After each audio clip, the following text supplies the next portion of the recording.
Hey, everybody, welcome. Today is Friday, May 26th. It is the Friday before Memorial Day. Thank you very much. It's been a fantastic week.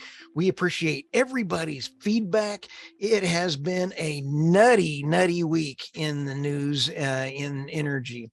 This is going to be a summary show of the best stories of the week. But if you go to energynewsbeat.com, there's a couple really big stories that hit. Biden and the administration is looking at producing some regulations to ban oil, blocking U.S. oil drilling. I'm not kidding. You can't buy this kind of entertainment. And then we also have Georgia nuclear rebirth arrives 7 years late and $17 billion over cost.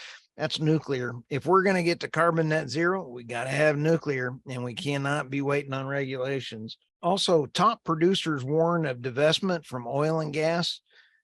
It's kind of scary. Anyway, have a happy Memorial Day, and we will see you guys next Tuesday. So have a great time. See you later. U.S. legislator attempt to ban oil and gas exports. This would be a disaster. Okay.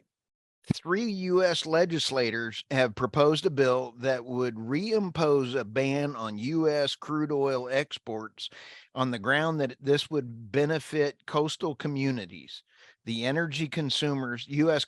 energy consumers as a whole, and it will help the U.S. achieve its climate change goal. No, it will bring the economy to its knees. Let me give you a quote in here. Oil and gas companies continue to pad their pockets at the expense of American consumers and frontline communities, all while fueling our global climate crisis. Markey said, I got to go see who he was. Ed Malarkey. Ooh. Oh, yeah. Senator What Ed a bunch of malarkey. Oh, our country is boom. I'm so good. I love this one. Our country is due for an oil change. A ban on oil and natural gas exports overseas is a win for environmental justice for our economy and our planet. Woo! This is another example of not thinking about the second order effects. It sounds all well and good. Oh my goodness, we export 4 million barrels of crude oil a day, according to the EIA. I mean, you can look this stuff up, guys. I'm looking at it right now. Okay. Well, if we ban that, then we'll have 4 million barrels here at home. What they don't realize is the reason why we have to export that is for a few reasons. Lack of pipelines. And guess what? Your favorite act, the Jones Act.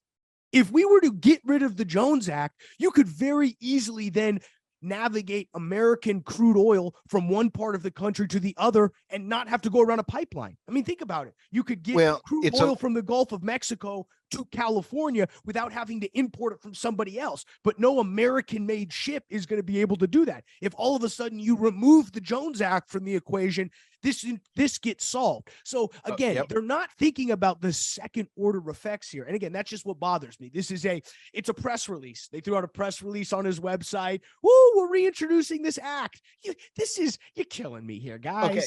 Hey, it's even one more magnitude worse than that. The third degree effects. So now we're on the third degree. Okay, we're on the third degree. And even though I was a first degree black belt only, I didn't get to the second order of black belt. Now, here's where it gets funky. The EPA has set up the regulations on our refineries to take the heavy crude, and we have not been able to update it. So we have the light and sweet crude. Guess what, Michael, was killed? The Keystone Pipeline, which would have brought heavy oil down from the oil field sands up in Canada, which is actually ecologically better than using heavy oil from Venezuela, Iran, Russia, and we import all that. So this is all a self-wounded foot just like going hunting with Cheney. This is like going hunting with Cheney and shooting yourself, except to get you in the bahunkus. I mean, this is absolutely horrific. There's a fourth order of magnitude.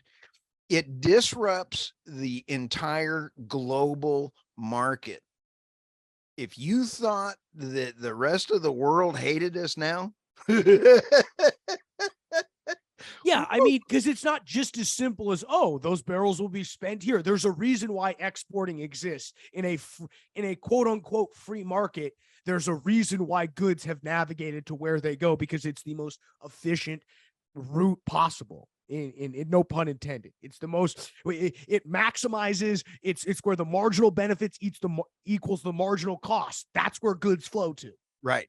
And this is not an argument of whether or not climate change or anything else. This is a fact market issue. We're not moving off of, we're going to go through some of this here in a second. Yeah, I mean, we Yes. all know we all know Stu's big on climate change, so we don't need to reiterate that here.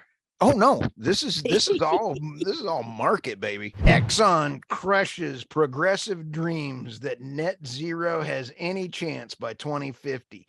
It could mean the collapse in global standard of living.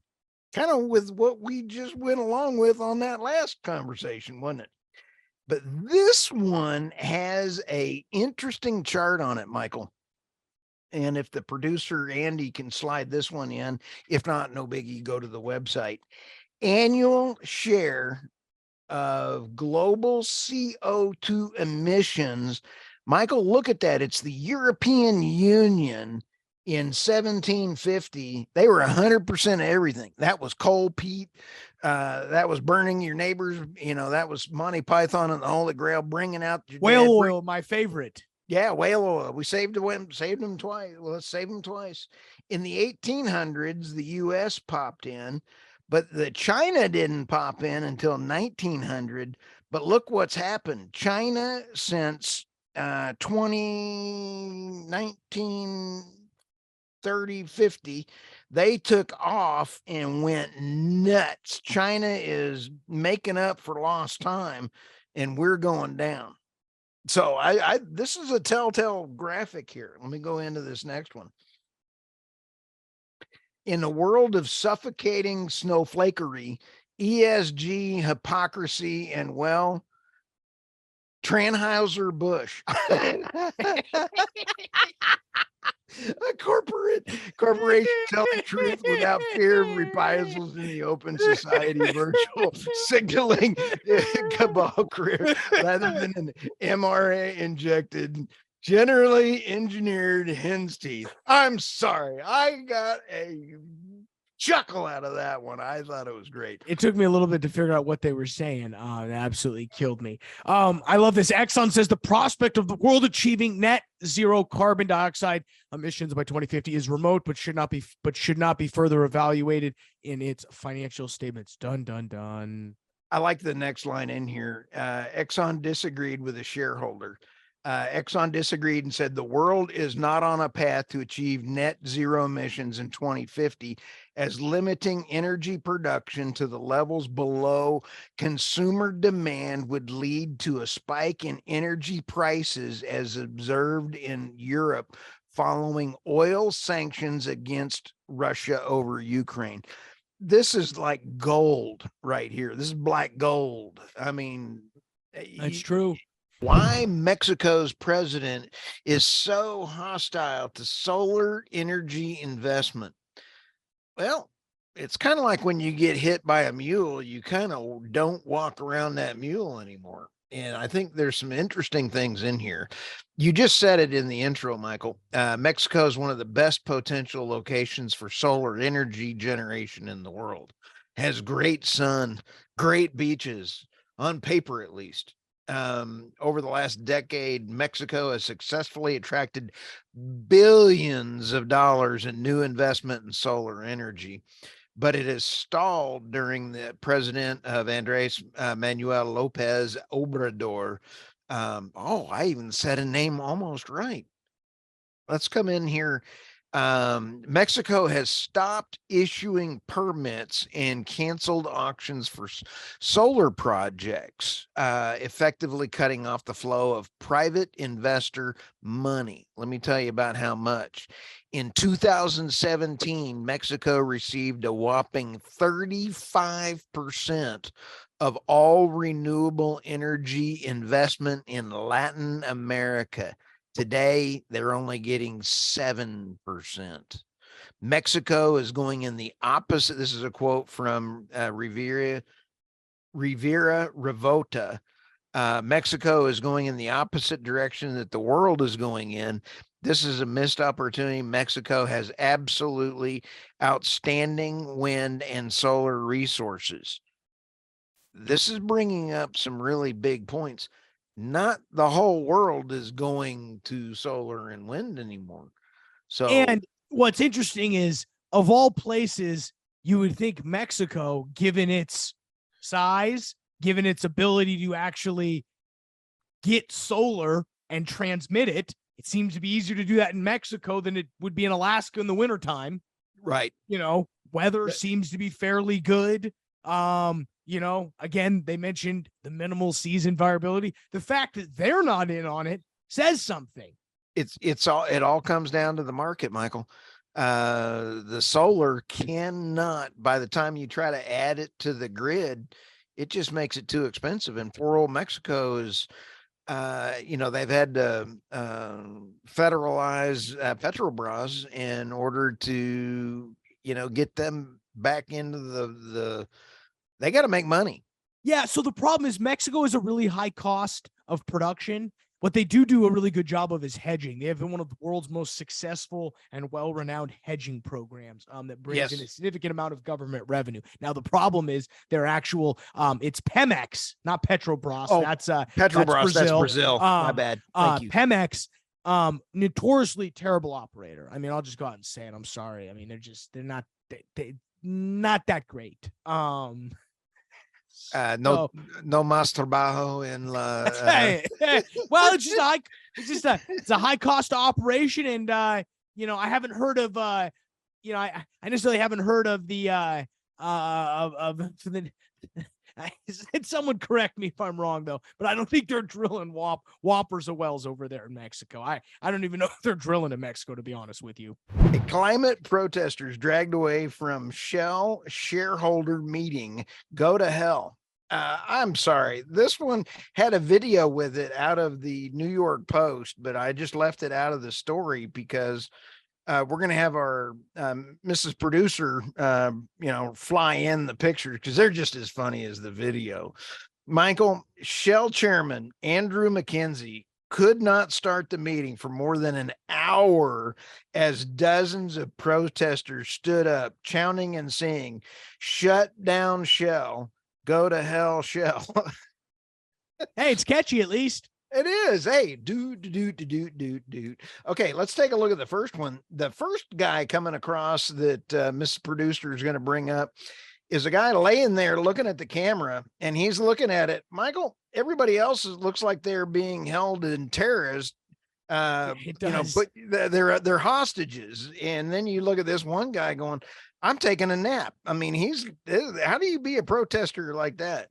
Then you take a look. Let's go slide down. Well, yeah, you've got like Aladdin on the right, like just looks like he's took one too many edibles and is just chilling out. Like, I'm here at Shell. Oh, I didn't know this is what we were doing today. They just said get in the van, so I'm here. Yeah, I'm wondering how much they got paid. A banana, a cookie? I'm not sure.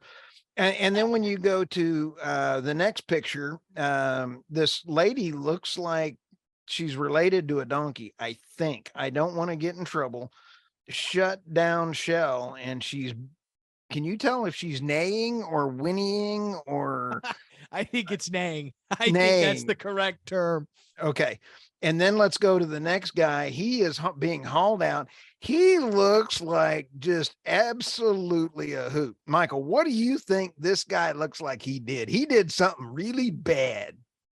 This guy, I bet, this guy's just a pain in real life, I bet. Like, to get to the point where you're going to get, it's just. That's bad. It's bad. Here he is. I mean, for our podcast listeners, he is being pulled they've out. got him He's by in a nice both his legs and his arms. He's literally on all fours. They're carrying him out. Oh, yeah. And none of these guys that are bouncing him are lightweights. Yeah, the And taller guy in the back is smiling a little bit. He knows what's going on. He's like, this dude's insane. Yeah, he knows this picture's going viral. Yeah, I'm going to be you know exactly what he's thinking? I'm going to be on Energy Newsbeat later. Oh, yeah. Hey, if you're listening, Mr. Big Guy in the background, we want to interview you as you were tossing them out. Yeah, so, I'm sure and then let's go to the next one here, and then we'll get to the real meat of the story. Miss Producer, can you haul in that one lady? And this one was a lot different. She's in the room itself. There is a gentleman, and she's got her dress down. And I mean, they're picking her up, and she's looking like she really could go to the bathroom. I'm sorry for saying that, but doesn't it look like she's a kid that is going, I've got to go to the bathroom? And her dad is talking to her right there. And he's like, if you don't, I guarantee you, he bought her one too many candy canes at the grocery store, and she's throwing a temper tantrum. Okay. Oh, I don't know what's worse, that or the one below it where it's the old lady who refuses to get up. Oh, yeah. And she's screaming. I mean, like, this is absolutely a hoot. And I mean, you just got to love it. Now, here's some things that are in here. This is entertainment. Why were they protesting? So that was funny, but why were they protesting? The activists, including members from Greenpeace, Extinction Rebellion, say Shell and other fossil fuel firms are making record profits at the cost of the environment. Nobody bothers to tell anybody two things, Michael. Record losses that it takes to get to this point of record profits. And Michael, do you think any of those protesters had cell phones? Yeah, they were all probably tweeting about it from their phone. Yeah. Well, guess what? You got to have oil to get a cell phone. Hello, McFly. Hello. All right. See, I mean, you got to have oil in order to get normal society. They're missing the point. Let's have a talk about how to get to carbon net zero in the fastest, most efficient way. But that's for a whole nother story. Anyway, I got really tickled at this. Yeah, I mean, it's you're going to start seeing a lot more of this. I'm surprised it's it's right now it's in the UK. It makes sense, but it's only a matter of time before it's Chevron. They're going to be doing sit-in at Chevron. I mean, this is coming to America. As soon as Soros gets a good idea, he's going to be paying some people to do it. Hey, thank you for listening to the Energy Newsbeat Stand-Up. Thank you to all of our wonderful listeners. Our show is just going off like you would not believe. Like, subscribe, tell your neighbors again, and then vote early, vote often. And thank you, and we look forward to speaking to you soon.